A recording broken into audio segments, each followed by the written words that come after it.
ఆత్మలో ఆరాధిద్దామా, ఆత్మలో ఆరాధిద్దామా, ఆత్మలో స్తుతిద్దామా దేవాది దేవుని.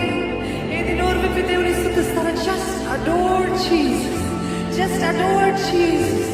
నువ్వు అతి సుందరుడు ప్రభా, నువ్వు బహు ప్రియుడివి ప్రభా, నువ్వు 10,000లో అతి సుందరుడివి ప్రభా. నీ వంటి దేవుడు ఎవరు లేరు ప్రభా, ఎవరు లేరు, ఎవరు లేరు. Come on, open your mouth and adore him, adore him, adore him. ఈ సమయంలో ఏ ప్రార్థన కాదండి, ఇప్పటివరకు దేవుని సన్నిధిలో ప్రార్థించాము కానీ